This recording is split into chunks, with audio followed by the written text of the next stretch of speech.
Kaangay sa isa ka pelikula, ang pagransak sa Iloilo Supermart nga nahamtang sa Barangay Tabuk, Suba, Haro, Iloilo City.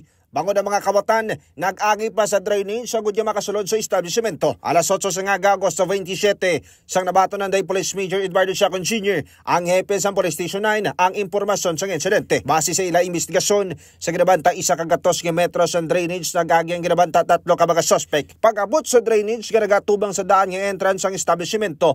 Diri, natigayon yung nakasulod ang mga suspect na naggamit sa 3 kabara, kag lagari para sa sansalon, agod batiltig ang dingding sa drainage kag ang salog sang establishmento. Suno pa sa pulis, nagamit sang duya ng mga sospek agud ya makasaka sa ikaduwa nga panalgan, kag may ginbuhuan man sila nga pader pasunod sa grocery. Samtang ginguba naman sa mga sospek ang vote nga ginpahayag, may unod sang 1.3 million pesos kaysa kaadlaw nga benta. Samtang nakaligad ang duha akong 3 ka semana, nakabati ang isa ka empleyado nga may nagapaniltig pero ginlantaw nila sa gawa apang wala sang tao kag wala manila ginsabak. Natabok sila sa ako lang sa pag-estimate, nag-conduct sila sa surveillance kadto sa mga supermarket, lantaw-lantaw. Posible para sa pulis, kaagahon ng pagsunod sa mga sospek kagin timing sa pagbunok sang ulan.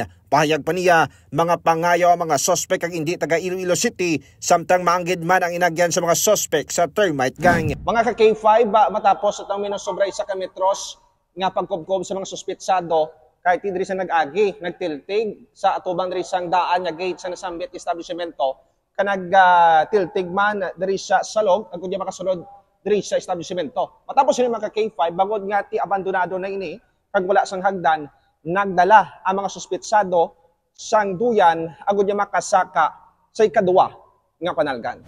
Para sa balitang regional, nagikan diri sa syudad sang Iloilo. Ako, si K5 Aaron Refollo. Para sa Kampiyon na Balita, Serbisyo Publiko kag Kalingawan sa Western Visayas, K5 News Up. Ang ining balita ang ginadulong sa inyo sang DTX Coffee Mix. Himo sa natural nga sangka pareho sang amarkuso, chia seeds, sugared cane extract powder. DTX Coffee Mix. Nakakapi ka na, naka-detox ka pa. DTX Coffee Mix. Mabakal sa mga butika.